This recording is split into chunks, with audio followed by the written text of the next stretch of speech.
सफाई रखो। सबसे पहला हमारा आग्रह रहेगा माताओं से कि एक जो ऐसी चीज का हम उपयोग कर रहे हैं जो हमारी धरती माता को भी नुकसान पहुंचा रही है, हमारी भारत माता को भी नुकसान पहुंचा रही है और हमारी गौ माता को भी नुकसान पहुंचा रही है, और वो है प्लास्टिक की थैलियां, पॉलीथीन, जिसका हम प्रयोग कर रहे हैं।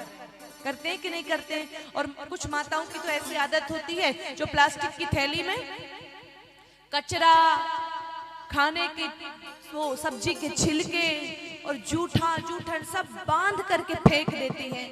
पर्यावरण तो प्रदूषित होता ही होता है, धरती माता तो दूषित होती है।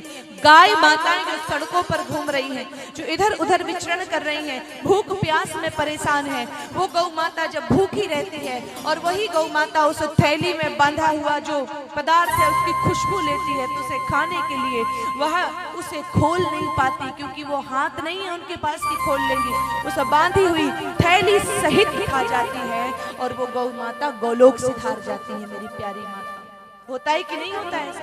अभी लगभग इस कथा में आने से पूर्व स्वामी जी और हमारा एक जगह प्रवास हुआ था। तो जब प्रवास हुआ तो वहां पे हमने देखा एक गौ माता के मुंह में थैली थी, तो हमने गाड़ी से उतरकर स्वामी जी से आग्रह किया और गौ माता को फल खिलाकर थैली को हटा लिया।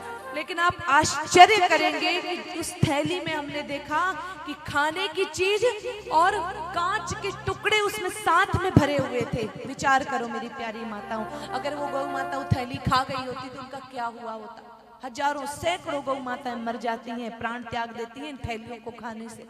पहली बात तो हम प्लास्टिक की पॉलीथीन का बहिष्कार करें, त्याग करें, पहली बात।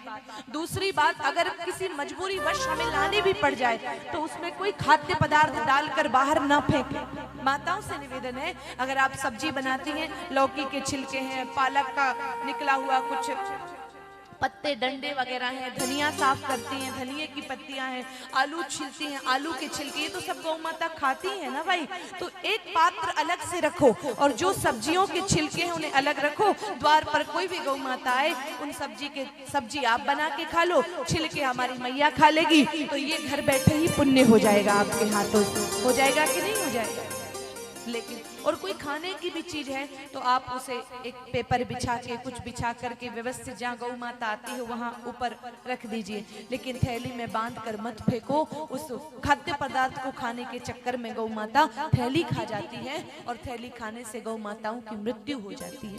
और उस मृत्यु का जो पाप है ना, वो थैली बनाने वाले फैक्ट्री वाले या बेचने वाले को लगे ना लगे, लेकिन फेंकने वाले को जरूर।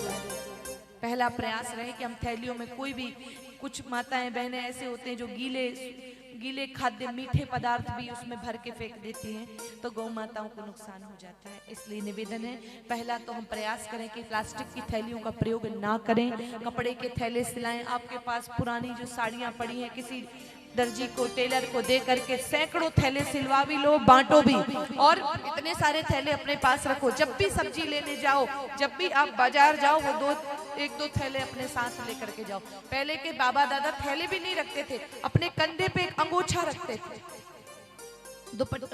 जो अंगोछा, साफी, रुमाल कंधे पे रखते थे और एक तरफ आलू बांधते थे, एक तरफ टमाटर बांधते थे और कंधे पे लटका कर वापस घर आ जाते थे। करते थे कि नहीं करते थे दादाजी ऐसा?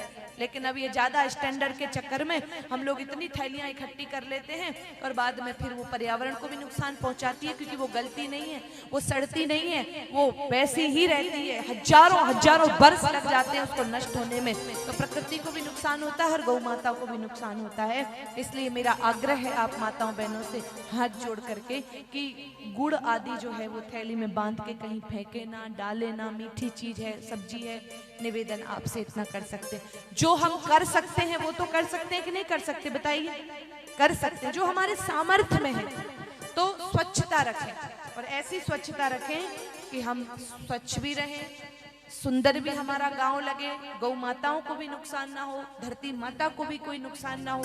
बाकी धरती पर प्रदूषण तो कई प्रकार के हो रहे हैं, अब उन प्रदूषणों का कहां तक वर्णन करने बैठे, पर हमारे हाथ में यह है कि हम अपने प्रयासों के द्वारा अपनी धरती माता को स्वच्छ, सुंदर और दिव्य बनाने का प्रयास करें। ये आप सबसे आग्रह है। बोलिए गौ माता।